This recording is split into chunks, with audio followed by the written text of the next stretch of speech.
player na si Ban Pei ay 27 taong gulang ngayong taon. Mula sa Thailand, siya ay 172 sentimetro ang taas. Profesional na record, mga tagapakinig, makinig ng malinaw. Profesional na record ni Ban Pei, 368 mga laro, 282 panalo. Sa proseso, mayroon siyang 75 knockouts. Ipakilala ito sa iyo. Pulang panig Zhang Chenglong, siya ay 18 taong gulang. Mula sa China, taas 177 sentimetro. Profesional na record 24 na laro, 21 panalo. Ikalaban 7 beses. Kamusta mga kaibigan? Maligayang pagdating sa EMEA Legends World Fighting Championship. Ito na ang ikalawang laban ng belt qualifying match ngayong araw.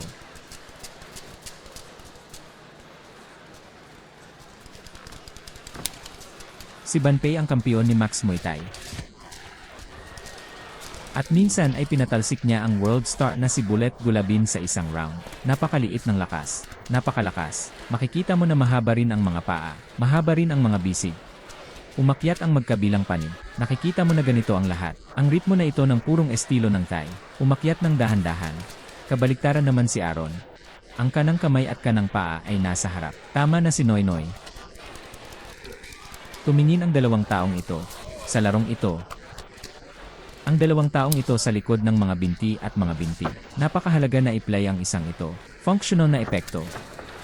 Si Ban Pei ay tubong Thailand. Mga sikat na mandirigma ng Muay Thai. Ang karanasan sa kompetisyon ay napakayaman. Kumusta naman si Zhang Chenglong? Nagsimula siyang mag-aral kasama ang isang Thai coach. At ngayon ay matagal na akong nagsasanay at nakikipagkumpetensya sa Thailand. Kaya't ito ay isa. Muay Thai Fighter Challenge sa China. Mainland ng Thailand, isang laban ng Muay Thai fighter. Nakita namin si Ban Pei na mabilis na lumabas. Bigla ang mataas.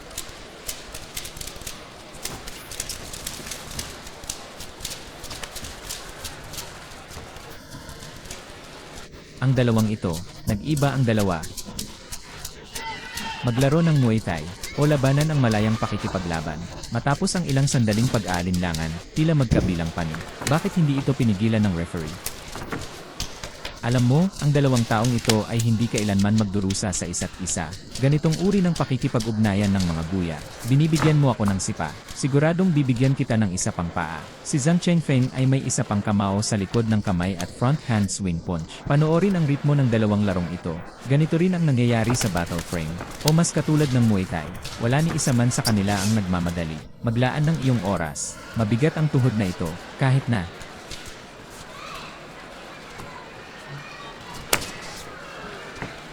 Ngunit ang lahat ng ito ay mabagal. Tingnan ang napakatahimik na ritmo na ito. Ngunit maraming nakamamatay dito. Nakikita natin na ang mga tuhod at binti ng Ban Pei na ito ay napakamalutong. Lalo na ang pagsisimula ay mabilis. At ngayon lang nang mag-away sina Ban Pei at Zhang Chenglong. Mayroong isang hanay ng mga kombinasyon ng mga kamao at tuhod. Sa gitna ng kombinasyon ng kamao at tuhod na ito, naiisip ko ang isang salita na tinatawag na walang kabuluhan na pag-ugnay. Ito ay talagang, yung tipong daan-daang laro na lang ang nilalaro. At dose-dosenang mga laro sa pagitan ng gayong mga maglalaro. Pagpindot sa ritmo sa pagitan ng gitna, ito ay ganap na naiiba.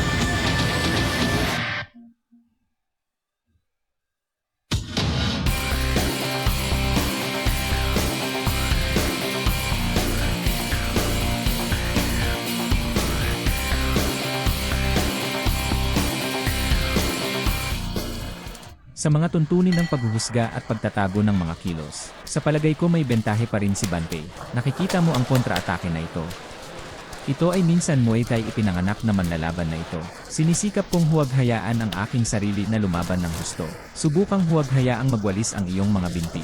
Dahil ang leg sweep ay napakabigat. Kahit na sinaktan mo ito gamit ang iyong braso, masakit din ang mga braso mo. Gaano karaming beses, may mga bisig na nagwawalis ng ganitong uri ng bagay. Nakikita mo. Alam mo ba na ito ang isa ni Ban Pei? Sa palagay ko ay nakaranas ng karanasan si Zhang Chenglong. Mas mayaman ang klase na ito kaysa sayo. Tingnan mo ang aksyon na nilalaro mo sa nakaraang laro. Ang unang pagkilos ay walang kabuluhan. Sa palagay ko ay si Zhang Chenglong. Kapag nag-aatake, dapat itong higit pang pinagsamang pag-atake. Patuloy na opensiba. Nakikita mo, nabigo na naman ang maliit na sipa. Ay malagkit.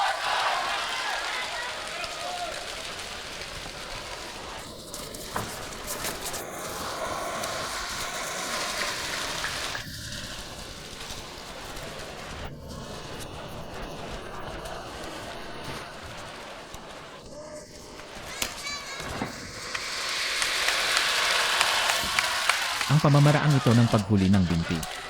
Bagamat maganda ang eksena, ngunit sa katunayan para sa isa, hindi ito ginagamit bilang pamantayan para sa puntong ito.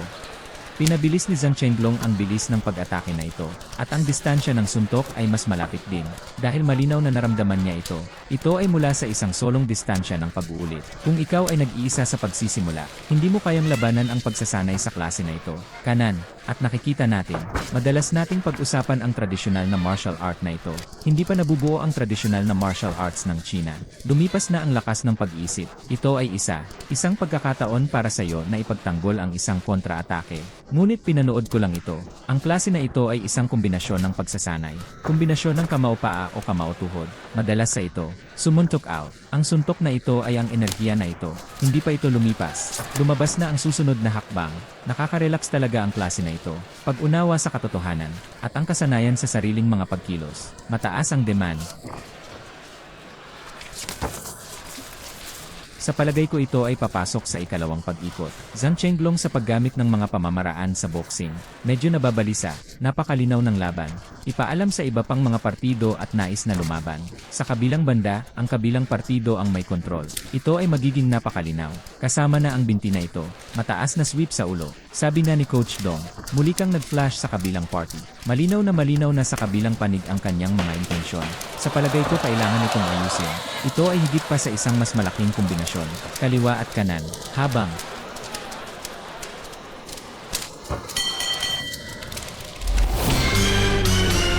sa katunayan, sa pamamagitan ng unang dalawang ito, tingnan ang bante para sa pagtatanggol ng ulo. At kapag nagpapalit ng kamao, medyo malaki pa rin ang kontrol na ito.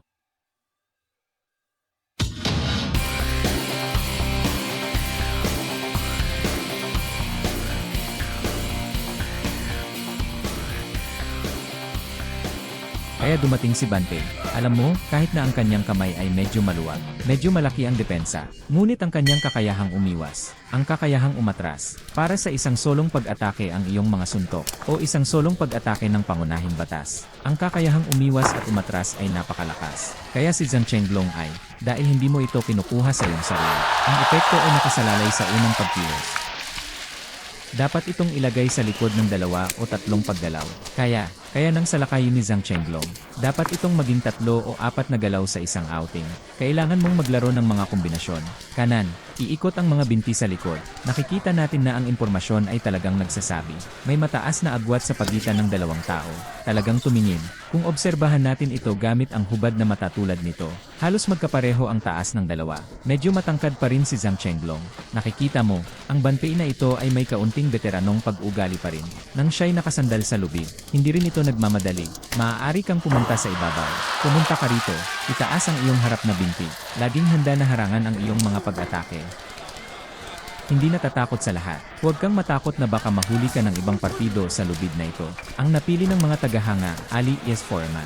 Noon pa man ay umaasa ako sa taktikal na damdamin ng lubid. Ang estilo ng paglalaro na ito ay umiikot sa paligid, at ang isa pang sikat na manlalaro sa Thailand ay tinatawag na Ledesla. Kidlat Ledesla, napaka-oily ng katawan, at ang paggalaw ng mga pag-atake at pag-atake ay napakaliit. Bagamat hindi epektibo ang leg catch na ito laban sa kalaban.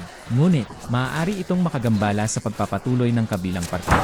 Nakikita mo na ang class card ay nasa lubid na naman. Huwag kang magmadali, huwag kang magmadali. Ito tipikal na Thai isa na may isang wrestling. Sa katunayan, tingnan mo si Coach Dong. Bagamat ito ay isang paraan ng pagbagsak, sa libreng pakikipaglaban ngayon, hindi hinihikayat ang paggamit, lalo na sa maraming libreng fighting rings, kahit na maraming mga paghihigpit sa mga yakap ng organisasyon. Kapag sinabi ito sa gitna, Ang aming biro ng kamera, halos ay ni Zhang Chenglong. Ito ay isang aksidenteng pinsala. Gawin ang kamera ng aming singsing. Ito ay isang industriya na may mataas na panganib. Alam mo, sa katunayan, iyon ang dahilan kung bakit sinabi lang namin ito. Ang Muay Thai na ito ay may pagkahulog. Sa katunayan, ito ay katulad ng Chinese sanda at mabilis na pakikipagbuno. Ang mga ito ay dalawang ganap na magkaibang mga estilo. Mas matalino, ganito ang uri ng paggamit ng katawan. Gawin ito sa paraang sisirain ang sentro ng gravity ng katawan ng ibang tao. Kanan, ginagamit ng Banpei na ito ang lubid na ito. Gustong-gusto ko pa rin ito at sanay na ako dito.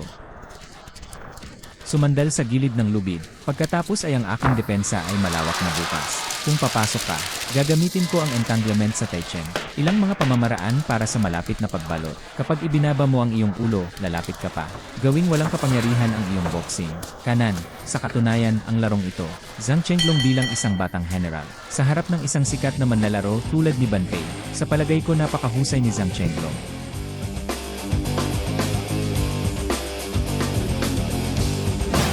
Susunod, babasahin ko ito. Ang huling resulta ng aming tatlong hukom. Hukom Gire, 1. 29 tandang bawas 20. Hatol Gire, 2. 28 tandang bawas 20. Hukom Gire, 3. 29 tandang bawas 28. Kaya ang draw ay isang playoff. Kamusta mga kaibigan? Manatiling nakatutok sa mga kwalipikado. Dahil ito ay isang kwalipikadong pag-ikot. Sa ngayon, nakikipaglaban sila para sa sinturon.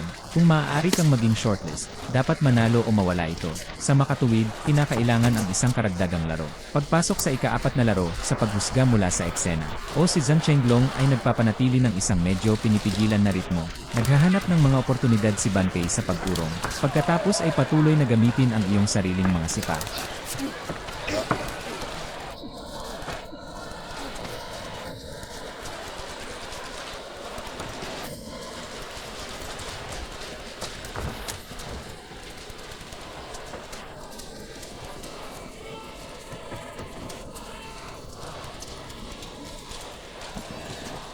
Ipasok ang playoffs. Tignan natin ang dalas ng pag-atake ni Banpei. Mas mataas ito kaysa sa unang tatlong laro. Ito na ang huling laro. Ang ilan ay nais na pindutin ito sa estilo ng Thai.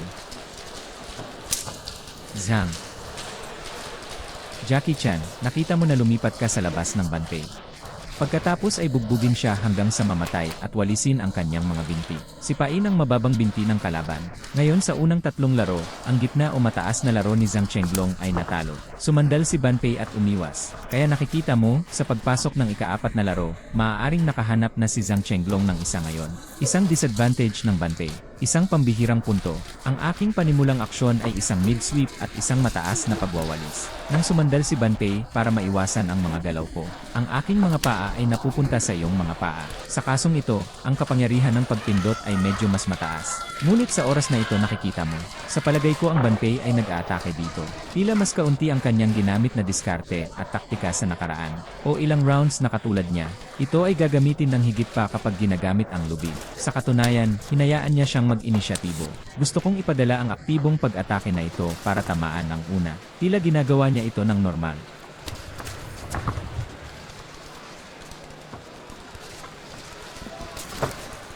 Mas madalas ang pagsalakay ni Banpei kaysa sa unang tatlong laro. Mas mataas. Ang dalawang manlalaro na iyon, panoorin ang pangatlong pag-ikot na ito. Sa pangatlong pagkakataon, ang pag-aklas ay ang pag-aklas sa mga oras na iyon. Malinaw na higit pa kaysa sa iba pang mga manlalaro. Sa pagkakataong ito ay mahaba. Ang dalawang taong ito ay lubos na interesado sa bagay na ito. Nasanay ka na bang maglaro ng Muay Thai?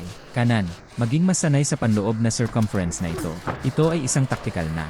Ang tawag dito ay physiological memory. Bagamat pareho silang may ganitong kamalayan sa kanilang isipan, ngunit ang memorya ng iyong katawan ay mahalaga. Bagamat ang mga opensibang sports ng Banpei, mas marami pa ang tinatawag na Zhang Chenglong. Ngunit ang suntok ni Banpei, mas malinaw. Paano sundin si Banpei bilang isang boksingero? Ngunit nang maglaro ang ika-4 na round, nakikita mo kung kailan niya gustong mag-ipit. Sa palagay ko hindi gaanong maganda ang mga pisikal na reserba. Personal kong iniisip ang pag-ikot na ito. Hindi talaga ipinakita ni Banpei ang kanyang lakas. Isang minuto bago ang paggamit ng mga taktika, mas kagyat ang laban. Bagamat ang bilang ng mga suntok ay medyo mataas, ngunit walang tunay na epektibong. Malapit na ang tugma. Pagkatapos ng playoffs, ano kaya ang magiging final result? Pupong Biri, 1. 1-0 hanggang siyang. Hatol Biri, 2. Siyam tandang bawas 1-0. Pupong Biri, 3. 1-0 hanggang siyang. Kaya, nanalo ang Pulang Pan.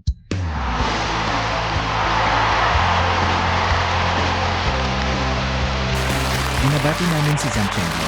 Siyempre, may palakpakan din sa mga kaibigan natin sa Thailand na galing sa malayo. Bante. Salamat, salamat.